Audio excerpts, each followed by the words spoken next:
Same goes for how we interpret behavior. When a man speaks up, he's seen as confident, assertive, a really strong leader. But when a woman does the same, she might be labeled as bossy, difficult, and even aggressive sometimes. That makes it harder for women to be taken seriously or seen as natural leaders.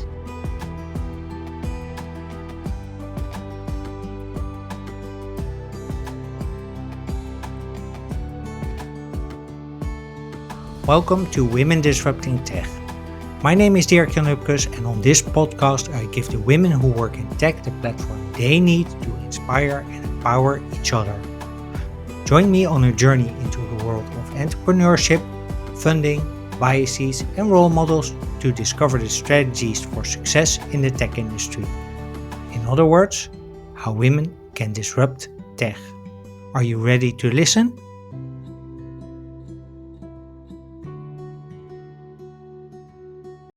Hey, welcome back to Women Disrupting Tech, and thank you for tuning in to episode 113.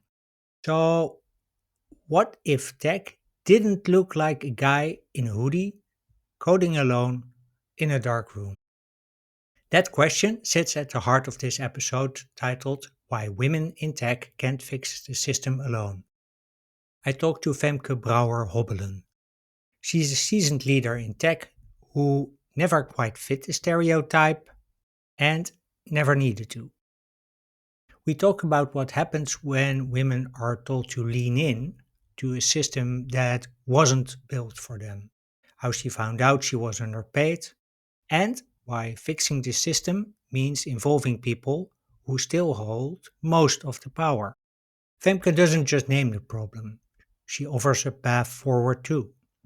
From how we raise our daughters to how we build more inclusive leadership. And she leaves us with this. It's not about taking something away from men. It's about creating a system where everyone has a fair chance to thrive. So when you're ready to start building a future like this, please welcome to Women Disrupting Tech, Femke Brouwer-Hobbelen. Femke Brouwer, welcome to Women Disrupting Tech. Good to have you. Thank you. Question I always ask at the start is how you got into your current job or current position. Well, I actually stumbled into IT tech back in 2000 quite by accident. I started in a marketing role as an IT reseller, and I never really left the industry after that. Such an innovative environment with plenty of exciting and challenging roles and solutions. During the first 10 years, I worked in various commercial roles, sales, marketing, partner sales, both at big organizations like Microsoft and HP, and at smaller companies as well, Microeras, for example. Eventually, I moved into leadership roles. I started as a team lead and then took on a small managerial role at a startup and later progressed to more senior positions at companies like Dell. There I was responsible as a senior manager for a partner sales team, indirect and direct roles, managing about 25 people and overseeing around 130 million in revenue. And I learned a lot, especially that I really enjoy leading large teams with a lot of responsibility. And I thrive on challenges in the workplace. Well, over time, I did also realize that larger organizations no longer suited me very much. Too inflexible, limited freedom, office politics, and restricted mandates.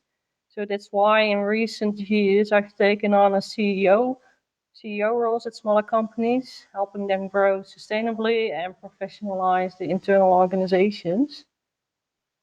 And well, one of the questions is how did I get to this level? I think, of course, I've worked hard, kept developing myself, built strong networks, and especially stayed persistent.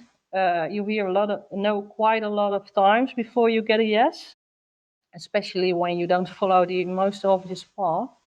But I also had a few key people, in my case, mostly men, who saw potential in me and opened the doors. So that made a real difference. And yes, timing and being in the right place at the right time matter too. I often say there are so many women with the same skills, knowledge, and drive who don't get these opportunities. So it really is a mix of perseverance, opportunity, and sometimes a bit of luck. Hmm. Yeah. So that's in a nutshell my career so far. Okay. Cool. Yeah.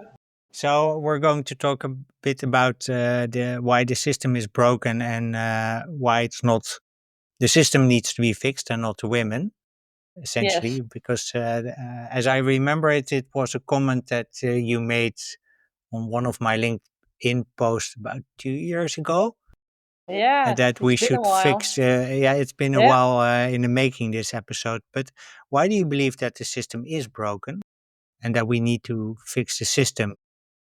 Well, unfortunately, even today, we're not living in a true meritocracy. The idea that people advance purely based on their talent and hard work, regardless of gender or background, even though some people would like us to believe we are. When I first started working, I believed it too, but over the course of my career, my perspective really shifted. You can see it in so many areas: the persistent gender pay gap, fewer women in senior leadership roles, products or technologies designed primarily for what they call default men. In tech, for example, I'm often the only woman at the senior leadership table among 25 or 30 men. And that can be very frustrating, and sadly, it leads to many women leaving the field, in my experience. But the inequality isn't just at work, it shows up at home too. Society is still largely structured around women taking most of the household and childcare responsibilities. Childcare systems are often very rigid, inflexible, making it harder for women to combine career and family life. And it even goes deeper. The system is embedded in almost everything: our school system, healthcare, technology. It's incredibly complex, and honestly, it's hard to unpack fully in one podcast conversation. Hmm. But in my experience, once you start seeing it, you really can't unsee it. And there's something important to mention: the system doesn't only hurt women, men are affected by it too.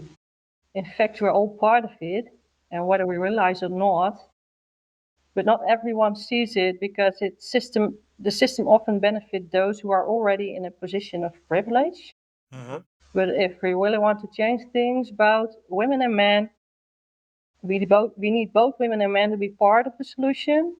Only then we can start to create real lasting change and ensure that opportunities in organization and in society at large are truly equal for everyone.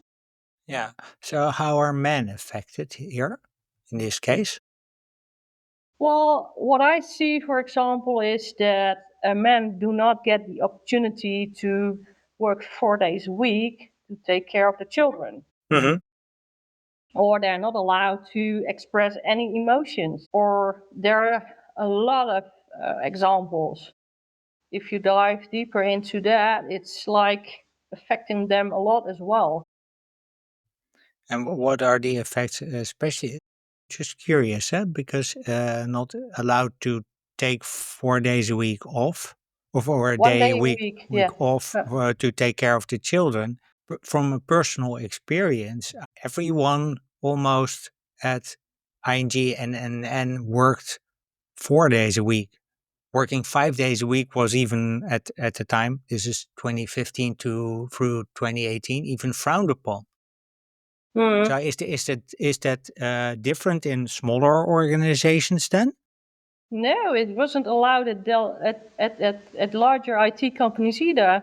I even had to fight for half a day off, so work 4.5 days, Hmm. because they didn't have like the contracts even to support it. Okay. Oh, that's interesting. That I didn't know that the IT culture was such that it was really standard for 5 days a week, 8 hours a day, probably then. Yeah, well, I'm not sure if it's at every large IT organization, but I've experienced it at several companies. Okay, and large and small. Yes. Okay, so Yeah. going back to something you said earlier, so this system is ingrained everywhere. It's also in our upbringing, in our school Yes. system. Yeah. Um, so, what can you give some examples of where it is embedded in the school system? Well, because you see a lot of studies that boys and girls are approached differently. Mhm. There are a lot of gender biased ideas about how a boy and a girl should do, behave, and what they should be interested in. Mhm. Girls should be more like the nurturing, nice type of girl. Boys should be interested in techniques and all types of building toys and stuff like that. Mhm. So it really starts at an early age, and I'm going to elaborate that later on Mhm. in another question you asked me. Mhm.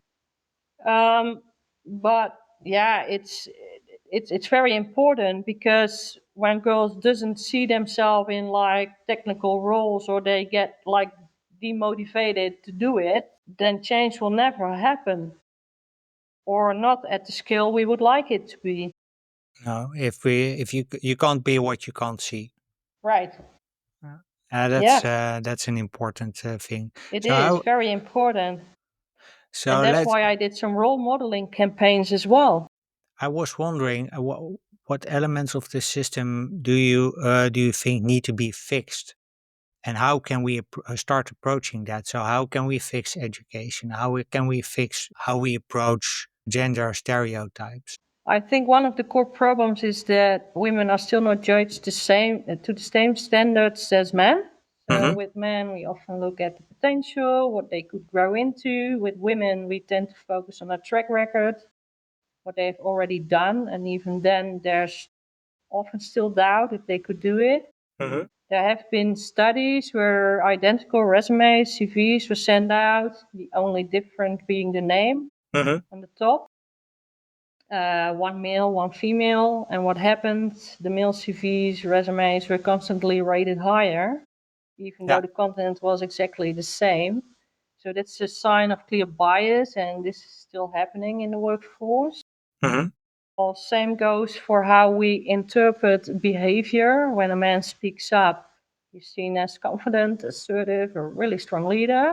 Mm-hmm. But when a woman does the same, she might be labeled as bossy, difficult, and even aggressive sometimes. Uh-huh. That makes it harder for women to be taken seriously or seen as natural leaders. And when it gets a bit worse when you go higher up the organization, at entry level, the gender ratio is often pretty balanced. But as you move forward, senior leadership, women starts to disappear. So somewhere along the way, the system isn't working, and that's where we really need to focus our attention on. Okay, so how Um, do women not filter through to the higher parts of an organization? What happens somewhere in between? yeah, well, that's a really complex question Uh-huh. because it really depends on the organization culture, how we perceive women, but also the situation at home. Mm-hmm. Because usually during the course of time they start a family, and they have like other responsibilities, etc., etc. So it's quite complex. But hopefully, after listening this podcast, you will get a bit of an insight about that as well. What also matters within organization is what I call critical mass.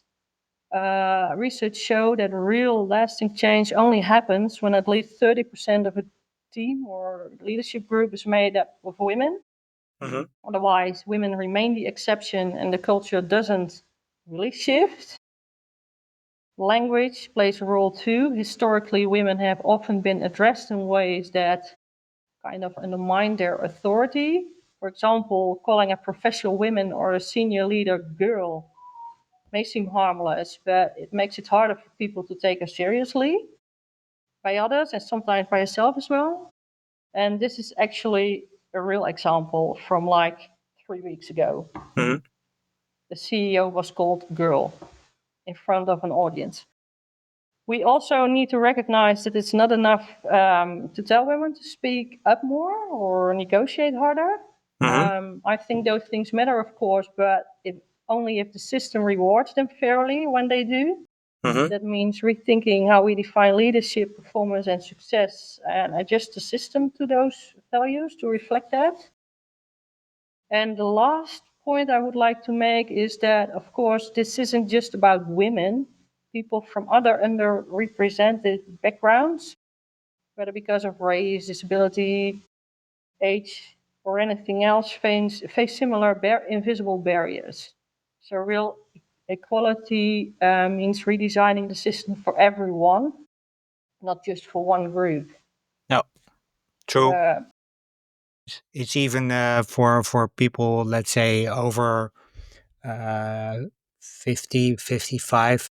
They are seen as like, okay, you're on your way to your retirement, so we're not right. going to promote you even though you could, or we're not going to hire you because you're not going to Right. be around for another Yeah, 30 years. exactly. You do something on the side. I can tell you from personal experience that this hurts you because people will or employers will say, well, yeah, but you're not completely loyal to us. Right. So maybe we shouldn't hire you, and maybe you Mm. want to go away in 3 years, which is like light year away, if you ask me. Mm. No one can predict. So, if it's okay to go to the next Yeah, yeah, question, what sure. what are Yeah, the hidden cost of this to women, but also to society? yeah.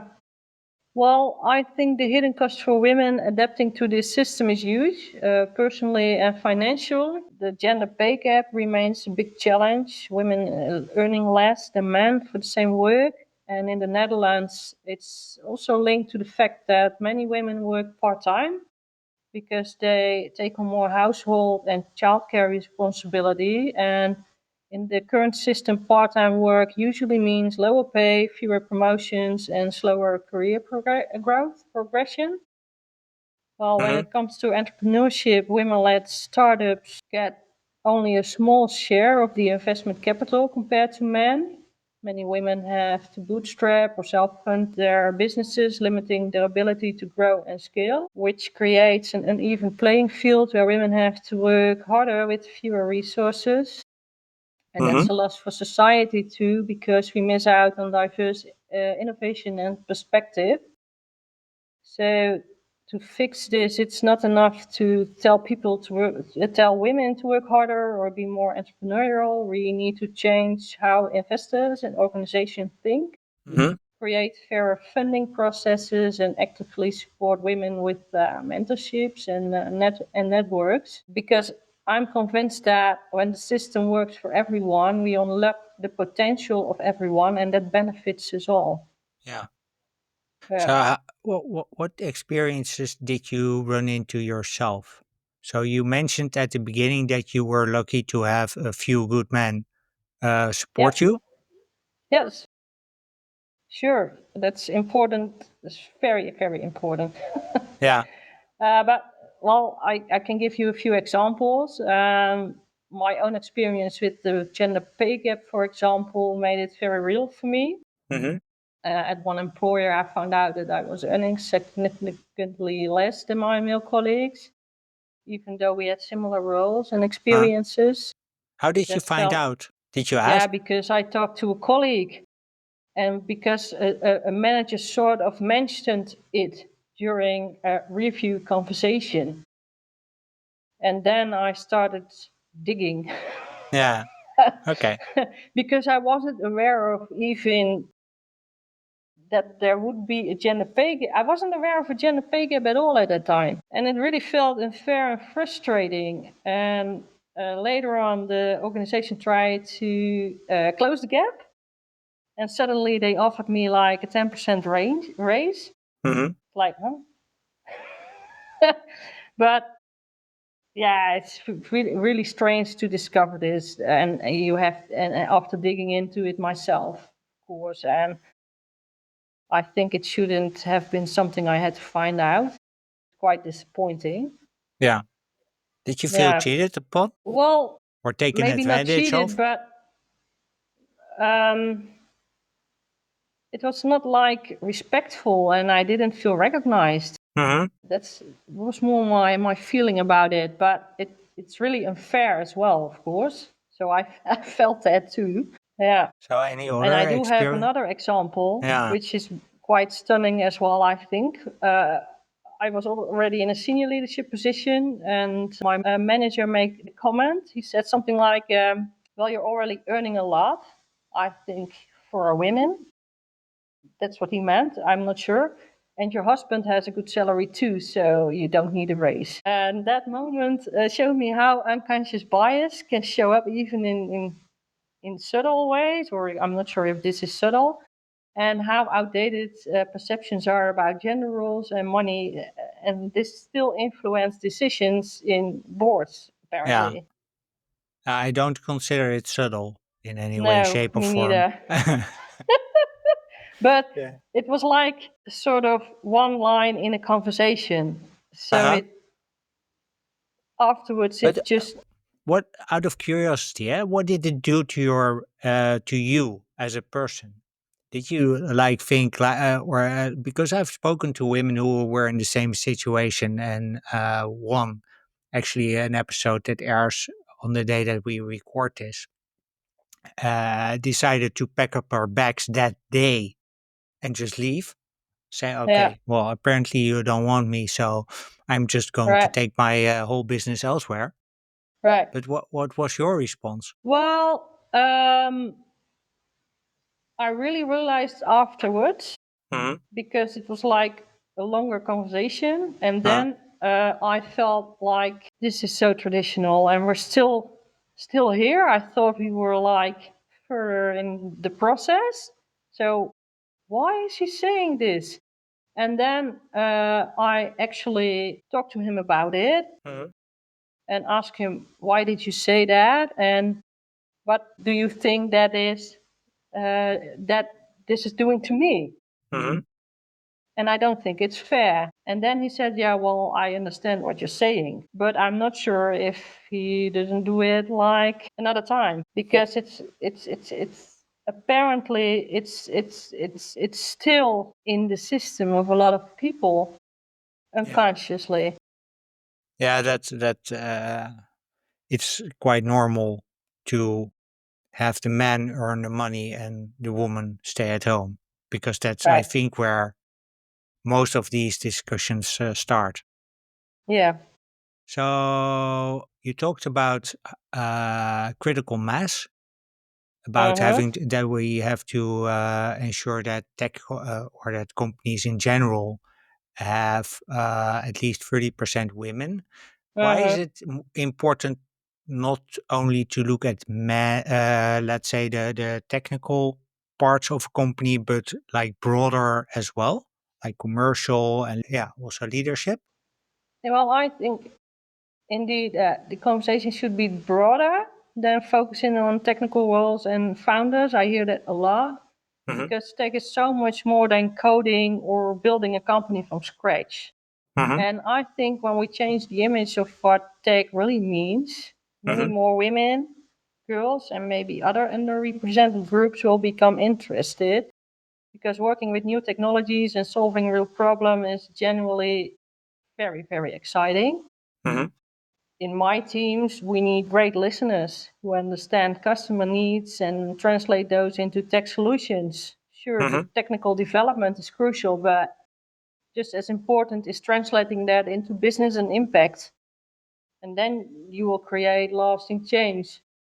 And I see or I hear that tech is often seen very narrowly, like the guy in the hoodie coding alone in a dark room. But there are so many diverse roles where collaboration drives real innovation. Yeah, I actually started my tech career in sales and marketing, as I mentioned before. But the narrow view really makes it harder. And that's also my own experience Huh? because I taught at elementary schools. It's harder to attract girls and women to tech.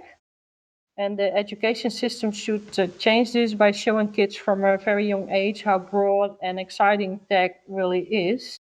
And I think it's not only for women or underrepresented groups. Broadening conversation is also vital for the companies themselves because diverse teams bring fresh perspective, leading to better ideas, stronger solutions, etc., etc.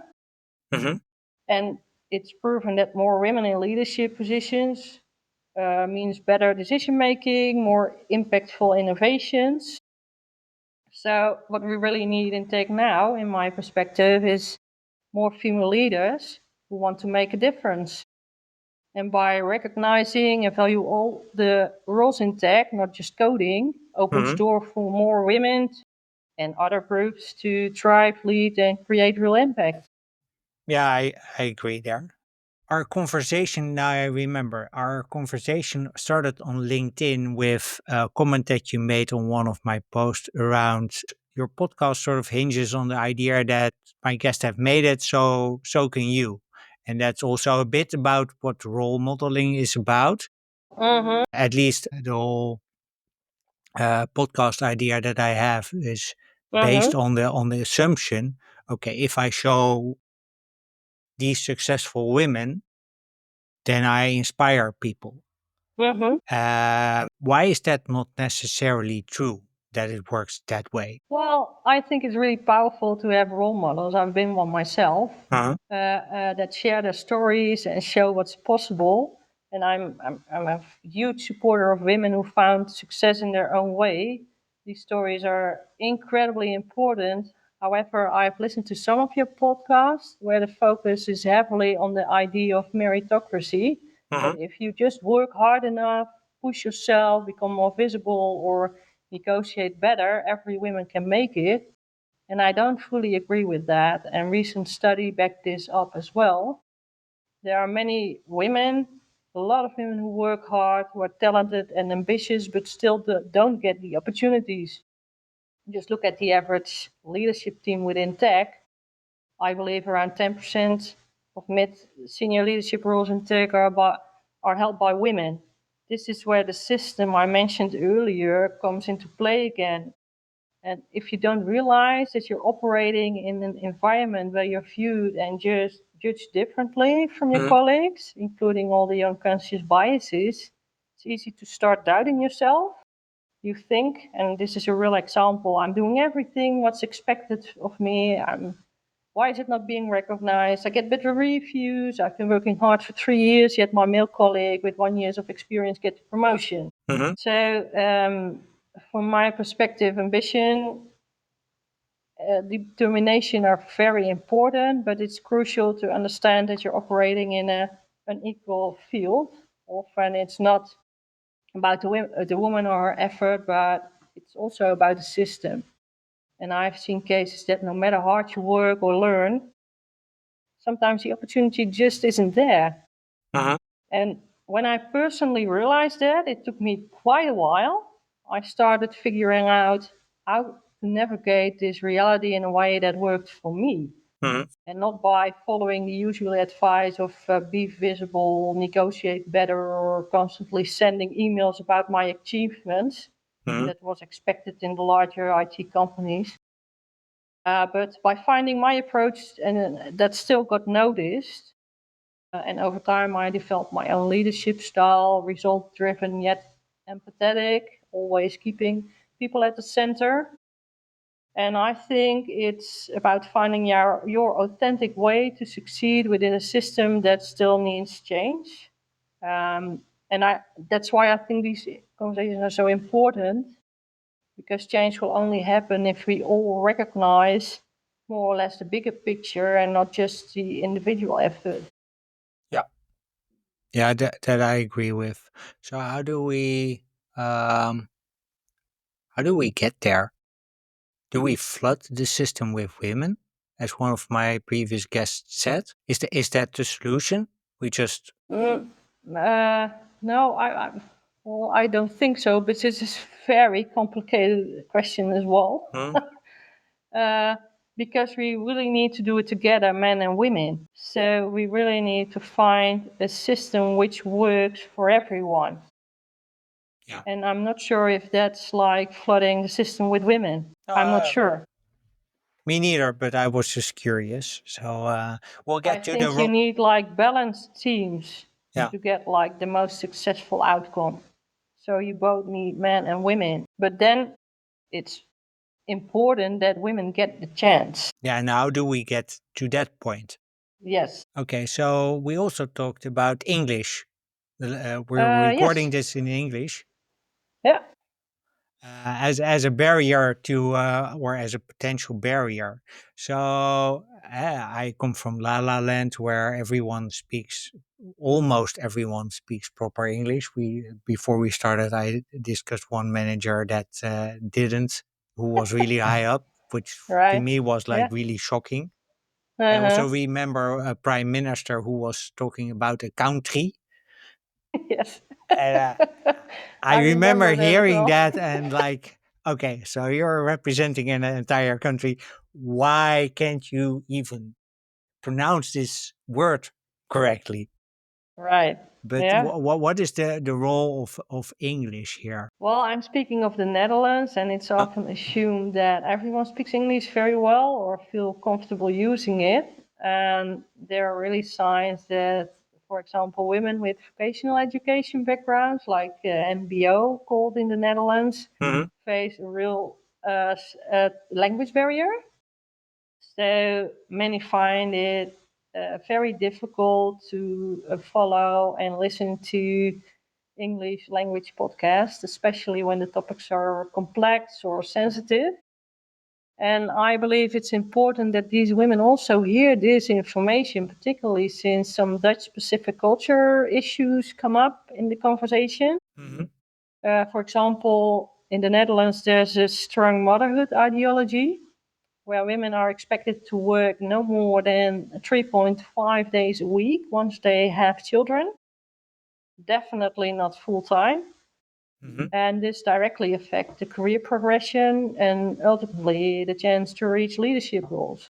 On average, women's salaries drop around 35% by having a kid, which is known as the child penalty. So initially, we've discussed this before, I would have preferred to do the podcast in Dutch to reach more women across different backgrounds, to make a real impact across all layers of the Dutch society. Dutch would have been ideal, but I also value, of course, the chance to connect with an English speaking audience. These challenges around women in tech leadership are not unique to the Netherlands, they're mhm. global, I think. Yeah, So if sharing my story in English can spark recognition or inspiration beyond border, that's incredibly meaningful to me as well. yeah. And it's also, I think, and that's also why I wanted to give you the platform also in English, is that it reaches the audience who may not be aware of these blockages in that sense, especially of the English part, language part, because to me that was sort of, I wouldn't say a shocker, but an eye opener for sure. That I was like, okay, so because if I go to my work at an art gallery, I pass Mm-hmm. by a coffee shop and I go in, and the last time I had to order in English Mm-hmm. because everyone there is so accustomed to English. Mm-hmm. So, but then again, I understand that I'm privileged in the sense that I've worked in English speaking environments for pretty much my whole life. Mm-hmm. That my parents both spoke pretty good English, which I think helps. That I have had a higher education, so not a vocational education. So does that also make going to the vocational women in vocational education for a bit? Does that also make IT more difficult to enter because there is so much English? I mean, the whole terminology in IT is pretty Yeah. much English. Yeah. Yeah, probably. It's harder to learn in a different language. Hmm. Yeah, but I think most of the lessons at MBO, what I understood from a professor, are mainly in Dutch. Like only the work related terminology is in English. Hmm. So maybe, well, I guess then it's doable. Hmm. And I think it's a bit different if you're like, you need to listen to a full conversation in English or have a conversation in English, or only use like typical work language or IT language and then do the explanation in Dutch or have a conversation in Dutch with other people. Yeah. And for me, 5 years ago, it was an eye opener as well. Same as for you, because I'm living in my own bubble as well. But I think in order to create a real change, we really need to have conversations with everyone. So it's important to take that into account as well if you want to reach a broader audience. It's part of inclusivity as well. Hmm. Yeah, make people belong. So, what other role can education play to make tech more appealing to women or to girls? Well, I think education can play a very important role in getting more girls enthusiastic about technology. Hmm. Because, in my opinion, it starts at a young age. We need to be aware of how we raise and guide boys and girls and make sure we're not unconsciously steering them in different directions. Hmm. I think if we show girls from an early age how fun, creative, and meaningful tech can be, they're more likely to see it as something for them too. Right now, the numbers in the tech related education in the Netherlands is still quite low. Yeah. For me, that's a concern because if fewer girls choose the tech path, fewer will make it into the tech force, Hmm. and the imbalance will continue. Tech is often seen as something for boys, and that stereotype holds girls really back. The more we can break that image and create space for girls to explore tech, the more progression we'll make. Hmm. And again, it's not all about numbers, because as mentioned before, more women in tech means more diverse perspective, which leads to more inclusive innovations. And when you bring different viewpoints to the table, the solution you build are better and more relevant for a wider group. So Hmm. we really need to focus on education as well, and parents too. Yeah. How do we quote unquote fix the parents part of the system? Well, I'm not sure. I don't think there's like a easy solution Hmm. because it's very cultural, but it starts with having the conversation and making parents aware. A lot of parents aren't aware of this yet, but there are a lot of very nice videos on YouTube which really show the problem. And it starts at like when children are 1 or 2 months old. Oh, that young. Yeah, they did an experiment. Yeah, in the UK. Uh-huh. What was the experiment? Well, they filmed some people working at the daycare Hmm. and how they respond to babies who look like a boy or who look like a girl. Hmm. So they took one baby first, put some girlish clothing on, Uh-huh. and looked at how the baby was approached and how the daycare worker interacted with the baby. Hmm. And then they put on some boys' clothing and looked at that as well, the same daycare worker. And it was very different. They brought different toys, they talked differently, etc., etc. It's It's the amazing same to see. same baby. Same baby. But the assumption was a girl or a boy was enough to change behavior. Okay. Even a daycare worker.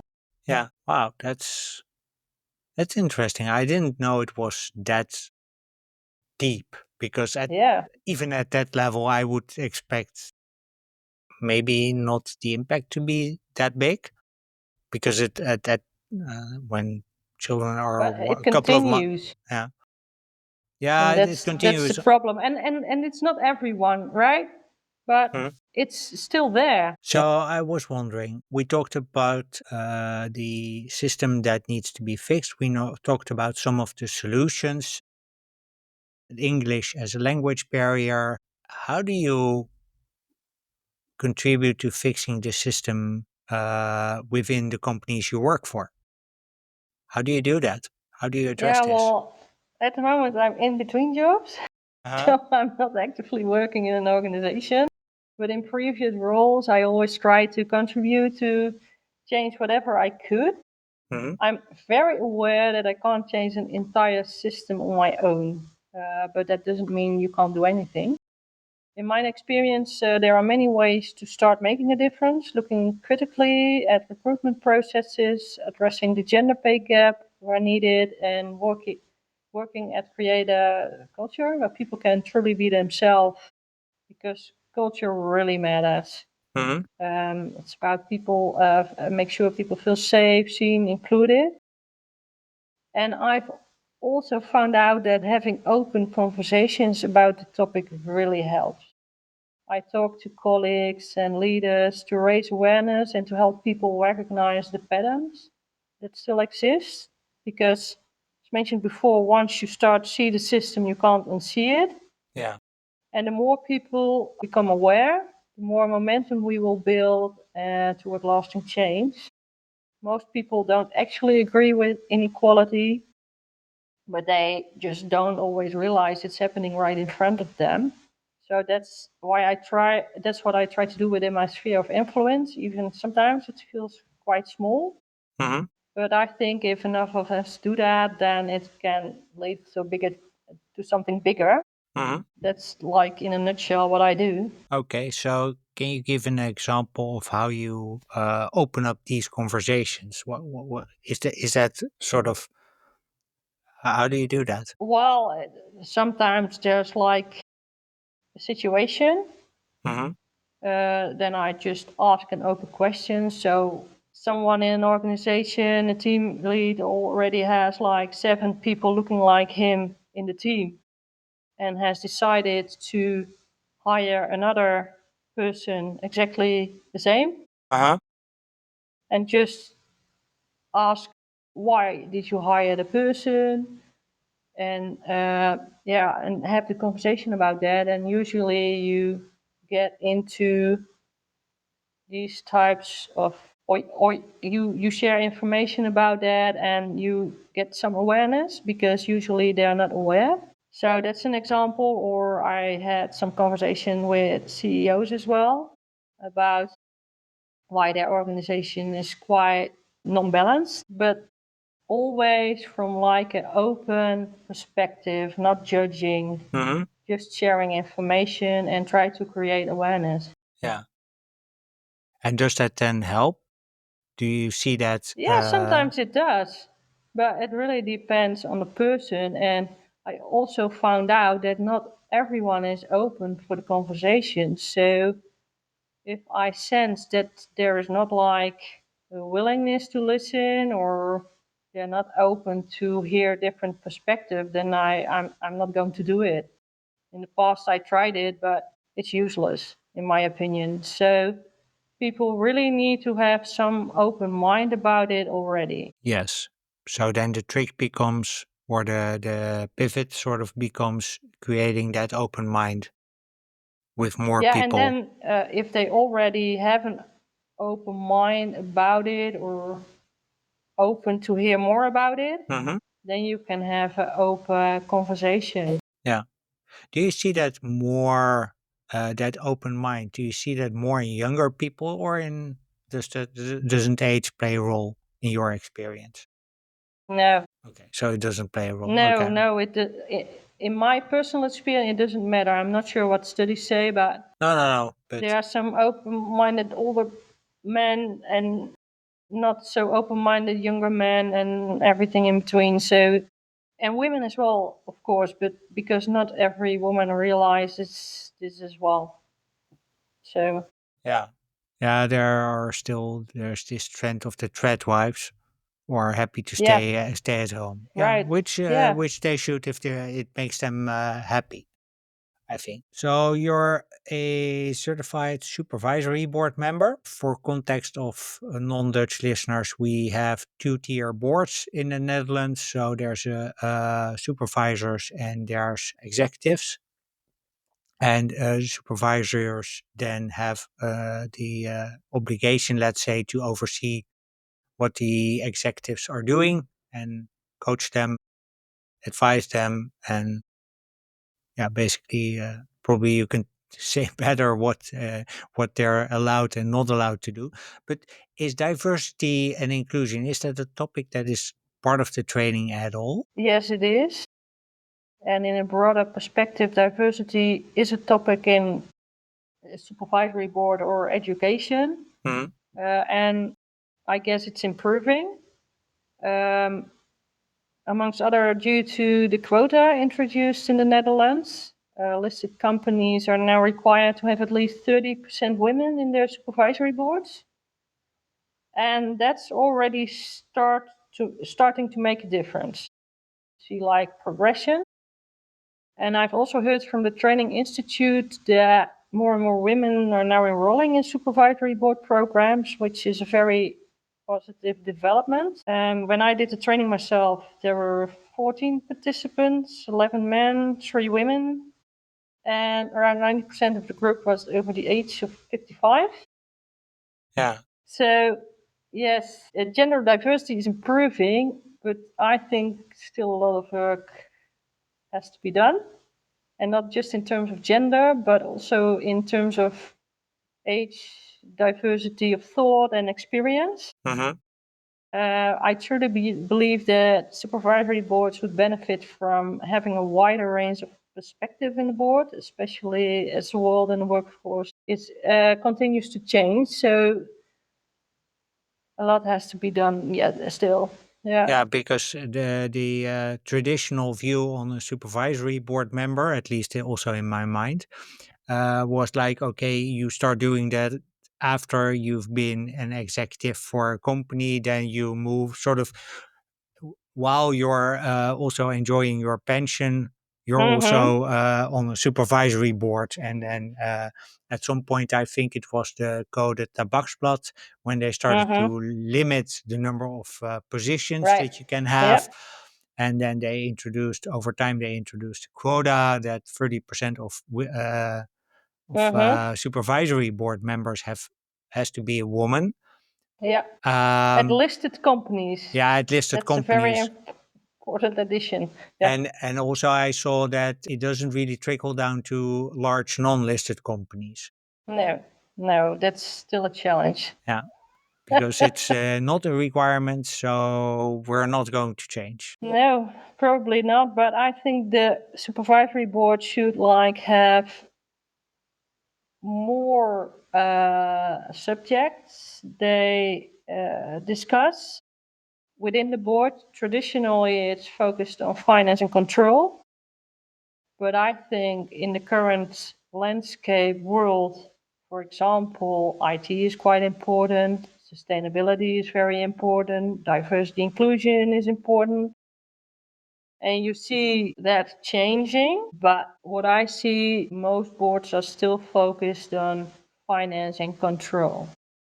So, in my opinion, it's important for the future to change that as well. And that's what I meant by diversity of thoughts and experiences, Yeah. because you really need that to stay and grow as a company. Yeah. But also, if you have a broader agenda as a supervisory board, it makes it more appealing to people with, let's say, not just a finance and control background. Yeah, It sort of sure. limits the pipeline by default almost, I Yes, would yeah, say. it does. Yeah. And that's changing as well. But I think there are some steps still to make. True. So we talked about it already a bit, but what is the specific role that men can play in changing the system?